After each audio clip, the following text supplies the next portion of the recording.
బైబిల్లో సామెతల గ్రంథం 28వ అధ్యాయం 20వ వచనంలో నమ్మకమైన వానికి దీవెనలు మెండుగా కలుగును అని వ్రాయబడింది. ఈరోజు దేవుడు మీకు ఇచ్చిన పనిలో నమ్మకంగా ఉంటున్నారా?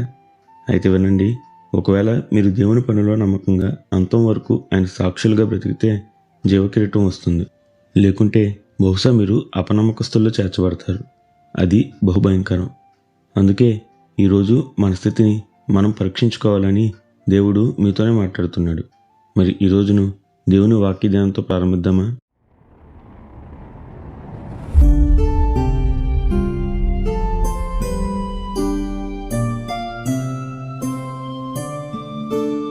నమ్మకత్వం. ఇది దేవుడు మన నుండి కోరుకునే ఒక అత్యుత్తమ లక్షణం.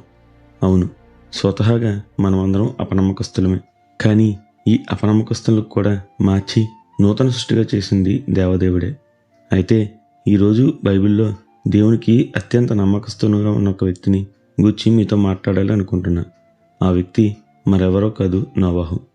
అవును, మనం ఎప్పుడైనా నోవాహు జీవితాన్ని గమనించినప్పుడు దేవుడు నోవాహును ఓడ చేయమని చెప్పినప్పుడు ఇదివరకు ఎప్పుడు అలాంటి ఒకదాన్ని తాను చూడలేదు, వినలేదు.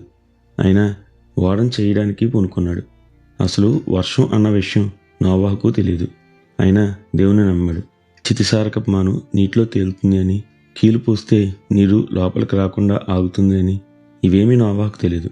కానీ దేవుడు చెప్పినప్పుడు మారు మాట్లాడకుండా చేసి పెట్టాడు. నేనెప్పుడు ఆలోచిస్తా, ఒక పక్క ఓడను చేస్తూ, మరో పక్క కుటుంబాన్ని నడిపిస్తూ, ఇంకో పక్క సువార్త చేస్తూ, ఇది చాలదు అని తాను దేవుడు చెప్పిన పని చేస్తూ ఉండగా ఎగతాళి చేసేవారిని మాటలు తట్టుకుంటూ, బహుశా నోవాహు చూపిన నమ్మకత్వం కష్టతరమే. అలాగే నోవాహు ఎక్కడా కూడా దేవునికి సలహాలు ఇచ్చినట్లు, నాకు చేత కాదు అని చెప్పినట్టు మనం చూడం. దేవా, చితిసారకపు మాను ఎందుకు? పక్కనున్న చెట్లు వాడతా. కీలెందుకు లేదేవా? కిటికీలు అవసరమా ప్రభువా? ఎంత గొప్ప వాడ అక్కర్లేదులే ప్రభువా అంటూ ఎక్కడా నోవాహు దేవునికి సూచనలు, సలహాలే ఇవ్వలేదు. ఎందుకంటే నోవాహుకు తెలుసు తనను పిలిచిన దేవుడు నమ్మకమైన వాడని. అందుకే తాను ఆ పిలుపుకు తగ్గట్లుగా నమ్మకత్వం చూపాడు.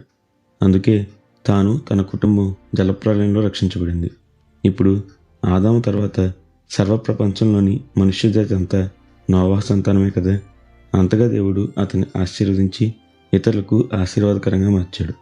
అందుకే అట్టి నమ్మకమైన జీవితం దేవుడు మనందరికీ దయచేయునుగాక. నిత్యం ఘనత, మహిమ, ప్రభావములు యేసుక్రీస్తు నామానికే కలుగునుగాక. ఆమెన్. హల్లెలూయా.